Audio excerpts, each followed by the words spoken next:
Adik-adik, selamat berjumpa dengan Sanggar Cerita. Apa kabar? Baik-baik saja bukan? Nah, semoga adik-adik tetap dalam keadaan sehat walafiat. Kali ini, kakak akan mengajak adik-adik untuk mengikuti sebuah cerita yang sangat menarik. Apa judulnya? Judulnya adalah Aji Saka.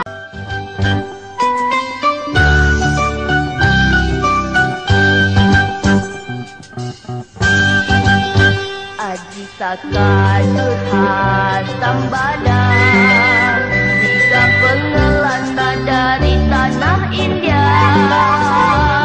Mereka berlayar ke Pulau Jawa, tanah nan subur bagai surga loka.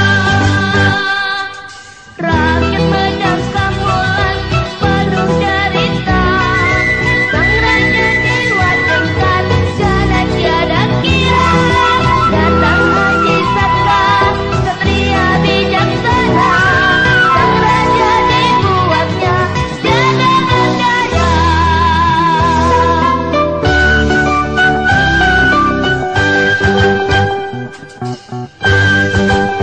Hana caraka ada utusan, data sawala saling bertengkar. Pada jayanya sama saktinya, naga batanga gugur bersama. Inilah huruf dasar aksara Jawa, diukir di sebuah lontar oleh Aji Saka. Meskipun hanya dua huruf jumlahnya, mampu mengungkap seluruh isi dunia.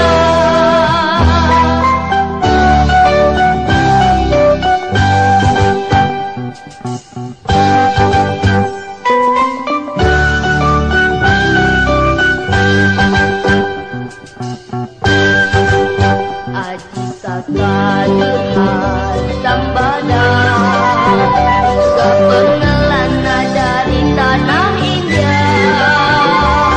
Mereka berlayar ke Pulau Jawa, tanah nan subur bagai surga loka. Rakyat menyangka bulan penuh derita, sang raja dewa cengkar karena tiada kira. Datang Aji Saka, satria bijaksana, sang raja dibuatnya jadi bergaya.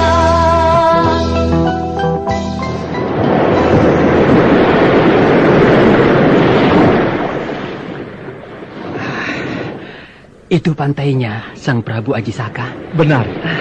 Aku juga sudah melihat pohon nyurnya yang melambai-lambai. Ya, berarti kita sudah dekat dengan daratan yang indahnya bagai surga loka, Paman.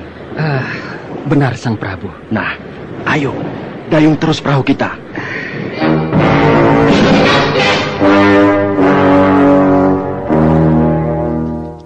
Adik-adik, mereka bertiga adalah kelana-kelana dari tanah India, dipimpin oleh seorang ksatria yang bernama Aji Saka.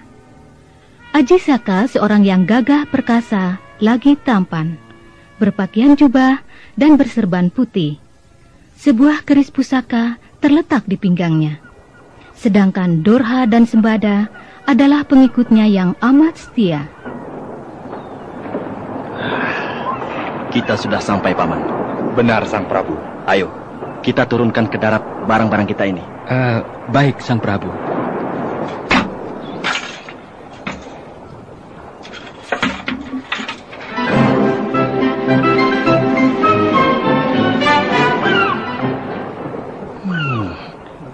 Sungguh indah sekali pemandangan di daerah ini.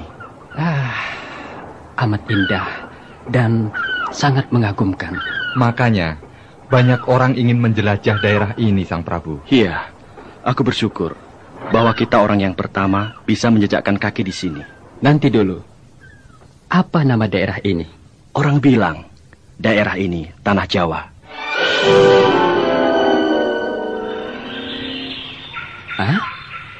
Pulau Jawa? Iya. Sungguh merupakan tanah impian yang kaya raya. Benar, Dorha. Tidak ada daratan seperti ini. Tanaman subur-subur dan pepohonannya lebat-lebat. Pokoknya, lengkaplah flora dan faunanya. Benar, Sang Prabu. Jenis hewan apa saja bisa kita temukan di sini. Tuh, harimau. Dan itu kera. Iya, pokoknya kita harus bisa bersahabat dengan mereka. Jelas, Sang Prabu. Kita tidak boleh mengganggu mereka, agar mereka tidak mengganggu kita. Kita harus menghormati sesama makhluk hidup dan berusaha melestarikannya. Tentu, Paman Subada. Karena kalau jenis tumbuh-tumbuhan maupun hewan yang komplit ini kita rusak, tentu kita akan berdosa. Sang Prabu Ajisaka, apakah kita cukup mengagumi di tempat ini saja? Maksud Paman Dorha?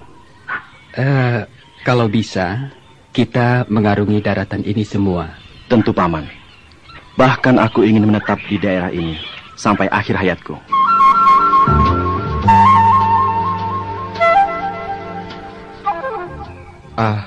Kalau kita ingin mengarungi daratan ini, apakah barang-barang bawaan ini akan kita bawa, Prabu? Tentu saja tidak, Sembada. Harus kita tinggal di sini. Benar. Nanti bisa kita bawa setelah aku mendapatkan tempat berpijak yang tetap.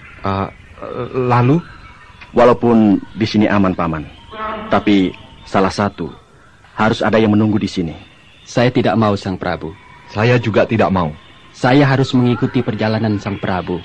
Aku juga harus ikut. Sedangkan kau, Dorha, harus menunggu barang-barang ini. Kau yang harus nunggu. Kau Sembada. Sudahlah. Jangan kalian bertengkar. Habis, Sembada ini hanya maunya sendiri. Kau yang keras kepala, tidak tunduk aturan. Nah, sekarang begini. Harus diundi. Diundi? Iya. Diundi bagaimana, Sang Prabu? Yang kalah harus menunggu di sini. Nah, begitu. Menang! Aku menang! Baiklah, aku yang menunggu di sini. Dan ingat pesanku. Bagaimana, Sang Prabu? Barang-barang ini tidak boleh diambil siapapun kecuali aku. Dan jagalah seperti menjaga dirimu sendiri. Baik, Sang Prabu.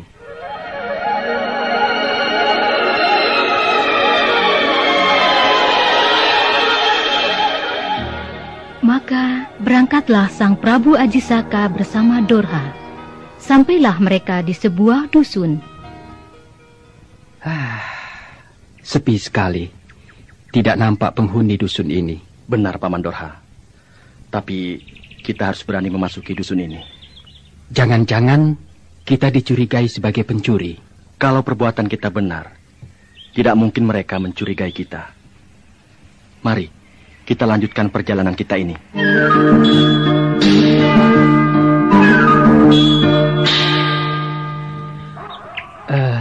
Sang Prabu, sepertinya ada firasat yang tidak baik. Tidak usah khawatir. Kita bertemu beberapa orang penghuni kampung ini, tetapi mereka tidak bicara sepatah kata pun. Diam 1000 bahasa. Makanya, aku ingin mengetahui di balik semua itu. Nah, Sang Prabu. Iya. Itu ada orang yang datang kemari. Wajahnya cemberut. Pak, maaf. Kelihatannya ada yang Bapak pikirkan? Benar. Apakah saya boleh tahu? Loh, saudara tentu sudah tahu sendiri. Kami belum tahu benar, Pak, apa yang terjadi. Saya takut bicara. Bapak tidak perlu khawatir, karena saya bukan mata-mata. Baiklah. Iya, ceritakanlah, Pak.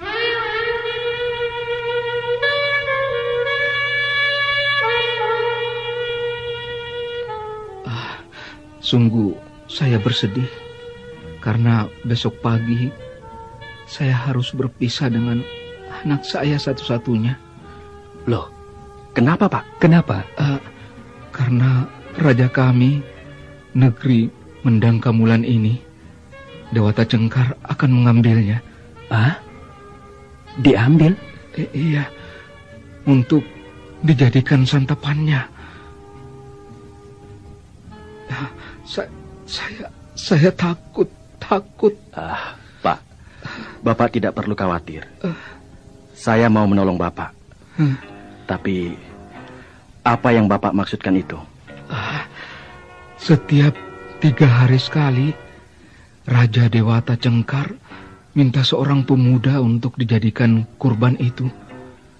Dan sudah beratus-ratus pemuda menjadi santapannya. Nah, sekarang tibalah giliran anak saya. Anak saya satu-satunya. Lalu bagaimana, Pak?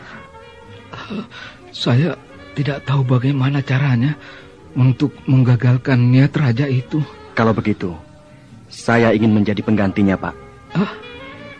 Iya, tapi jika hari itu pun tiba, pasti anak saya akan segera diambil dan langsung disantap raja.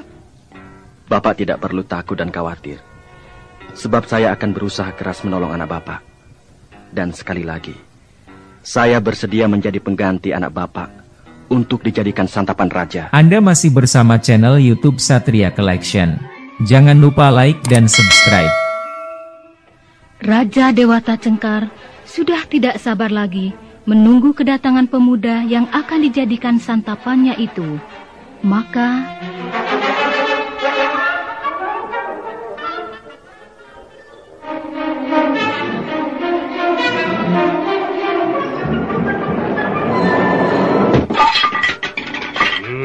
Patih, Daulat tuanku.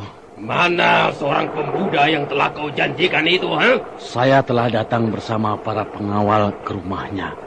Tetapi dia tidak ada, Tuan. Tidak ada. Jadi rakyat di sini masih ada yang berani membantah perintahku. Itulah yang terjadi, Tuan. Saya tak kuasa bagaimana caranya mengatasi persoalan ini. Tidak. Pokoknya, pemuda itu harus cepat dibawa kemari. Sudah selama 3 hari, aku tidak makan daging manusia. Perutku sudah terasa lapar. Ayo cepat bawa kemari. Tapi kalau tidak ada... Harus ada. Ya, bagaimana? Pokoknya, tidak ada alasan yang membantah perintahku. Ampun, tuanku. Cepat kerjakan.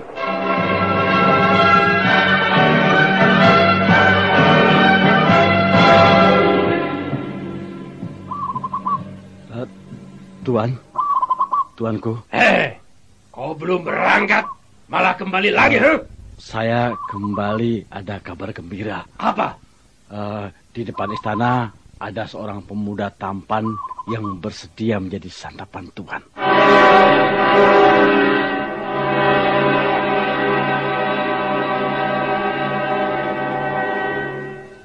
Cepat panggil kemari. Aku sudah tidak sabar lagi. Baik, tuanku.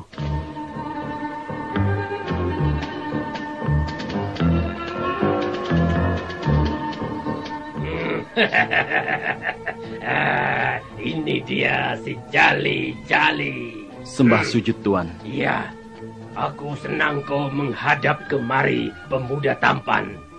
Hari ini tibalah giliranmu. Siapa namamu? Aji Saka. Bagus sekali namamu, Aji Saka. Ayo maju kemari. Tuan, sebelum Tuan menyantap saya mengajukan sebuah permohonan. Apa permintaanmu?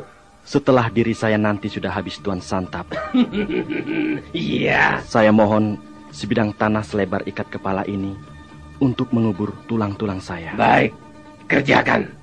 Aku sudah tidak sabar lagi untuk menyantapmu.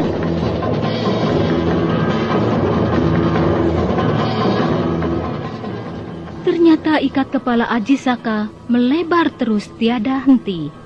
Dewata Cengkar menghindari lebaran ikat kepala itu sambil berjalan mundur.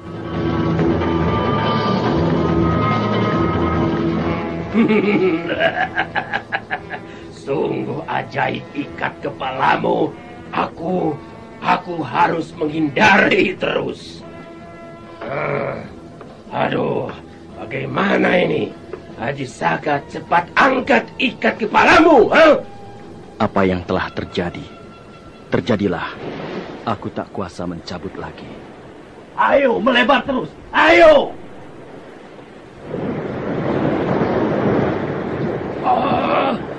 Aku sampai pantai lautan.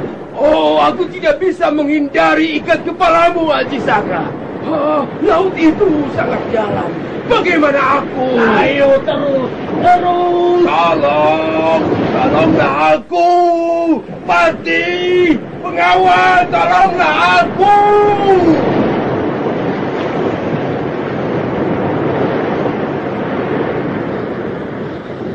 Dewata Cengkar terdesak terus oleh ikat kepala Aji Saka. Akhirnya ia tercebur ke Laut Kidul. Dan segeralah berubah menjadi buaya putih. Seluruh rakyat kerajaan bergembira karena Raja Dewata Cengkar yang bengis telah tiada. Kemudian mereka mengangkat Aji Saka menjadi pengganti Dewata Cengkar.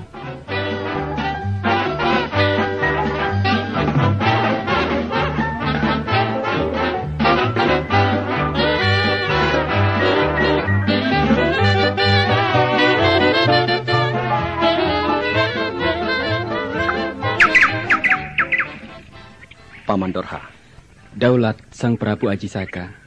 Telah sekian lama kita berada di sini, tetapi kita masih mempunyai tanggungan. Maksud Sang Prabu? Kita jangan hanya bersenang-senang terus, tapi ingat Paman Sembada. Oh iya,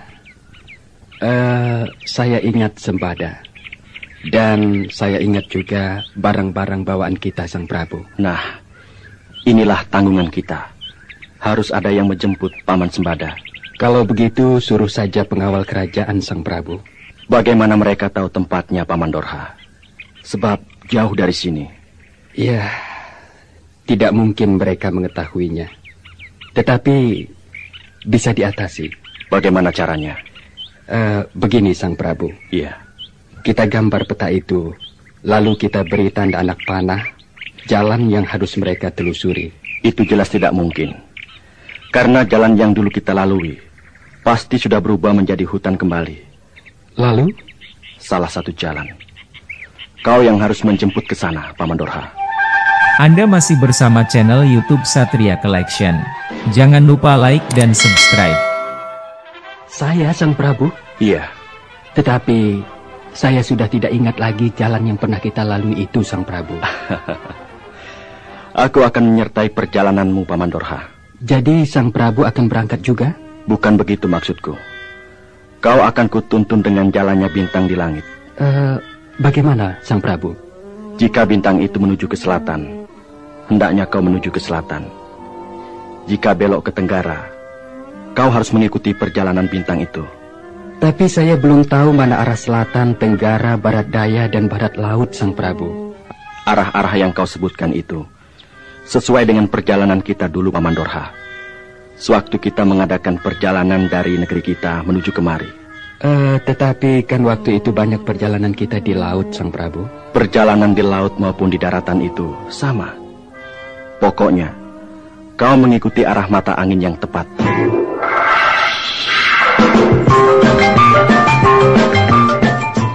Dengan kesaktiannya, Aji Saka menuntun ke arah perjalanan Paman Dorha. Akhirnya, sampailah ia di tempat di mana Paman Sembada berada.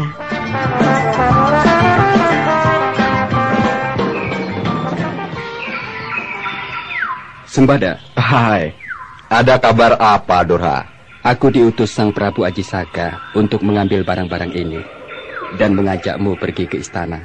Istana? Iya. Sekarang Sang Prabu Aji Saka telah menjadi raja. Raja di mana? Raja di kerajaan Mendang Kambulan. Jauh dari sini letaknya. Maka Mari kita segera membawa barang-barang ini. Tidak bisa, Dorha. Ah? Kenapa kau bilang begitu? Apakah barang-barang ini milikmu? Ayo, lekas bawa. Aku belum mendengar sendiri titah Sang Prabu bahwa barang-barang ini harus diangkut ke sana. Maka dari itu, aku harus tahu. Sembada, jadi kau akan menghadap sendiri? Bukankah Sang Prabu Ajisaka bisa datang ke sini? Sang Prabu telah mengutusku. Aku tahu Sang Prabu telah mengutusmu. Tetapi aku tetap berpegang teguh pada apa yang telah dititahkan Sang Prabu Ajisaka. Paman Sembada, jagalah harta benda kita ini seperti halnya menjaga jiwamu sendiri.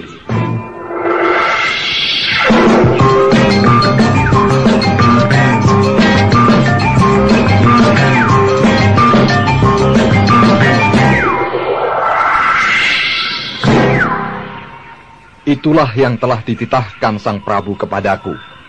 Maka, jika bukan Sang Prabu sendiri yang mengambil, aku tidak mau melepaskan harta benda yang merupakan tanggung jawabku. Tapi aku juga diutus oleh Sang Prabu. Maka, aku berhak mengambil harta benda ini. Dorha, jika kau mau mengambil, silahkan menghadapi Sembada ini. Jadi kau tetap mau menghalang-halangi tujuanku? Ya. Karena aku tidak mau memberikan begitu saja kepercayaan yang telah diberikan oleh Sang Prabu kepadaku. Berarti kau mau mengkhianati Sang Prabu. Justru kau yang berkhianat terhadap Sang Prabu dan merendahkan tanggung jawabku. Sudahlah. Sekarang diserahkan kepadaku atau tidak? Untuk apa aku serahkan kepada sang pengkhianat? Ayo, minggir. Kau yang harus minggir. Kalau kau tidak mau, terimalah senjata keris ini. Awas! Jangan menghindar!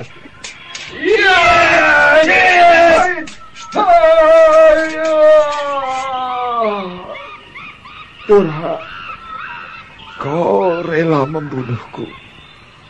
Kalau begitu, terimalah keris bertuah ini. Aduh. Ayo, kita mati bersama.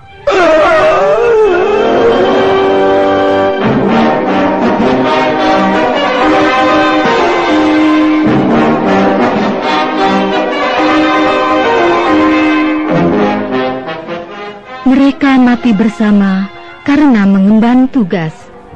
Adapun di kerajaan Mendang Kamulan, Sang Prabu Ajisaka teringat akan kesetiaan Sembada. Dan Dorha tidak mungkin bisa memboyong harta bendanya. Maka, segeralah Ajisaka berangkat menuju ke tempat Sembada berada. Tetapi, apa yang terjadi? Anda masih bersama channel YouTube Satria Collection. Jangan lupa like dan subscribe.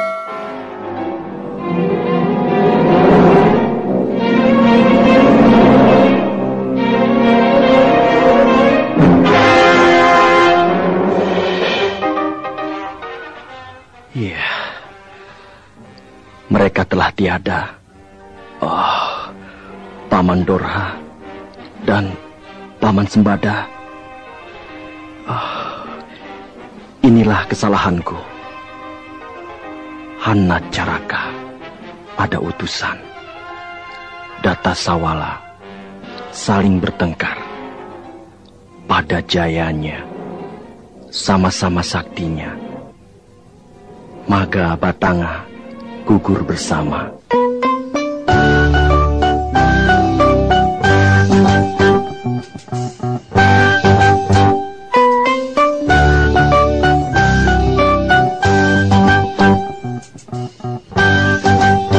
Ajisaka, Dorha, Sembada, tiga pendana dari tanah India. Mereka berlayar ke pulau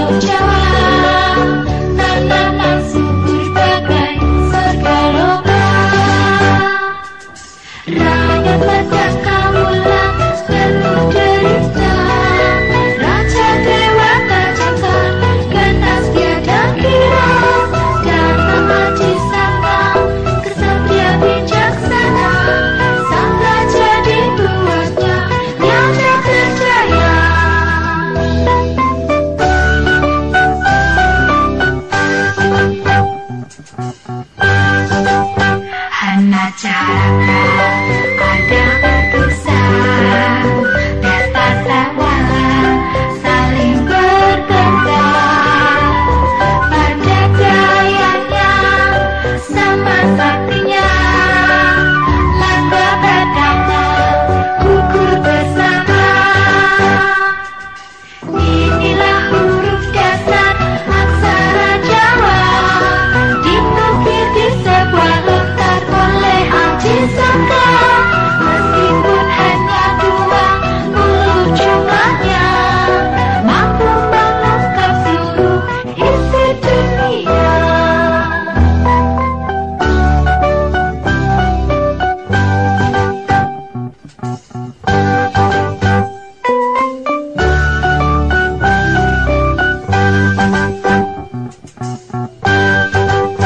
Aji Saka berasam dada, tidak benar dari tanah India.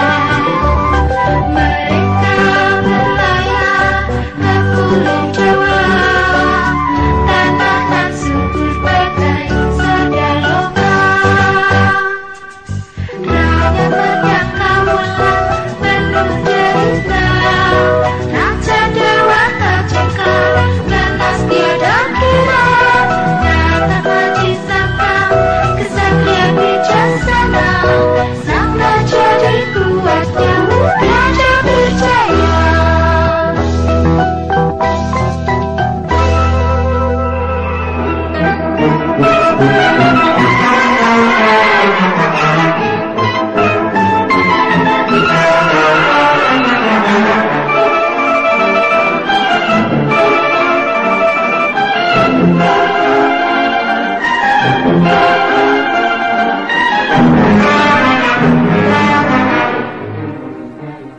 Nah, adik-adik, akhirnya apa yang diucapkan oleh Sang Prabu Aji Saka itu menjadi huruf dasar aksara Jawa.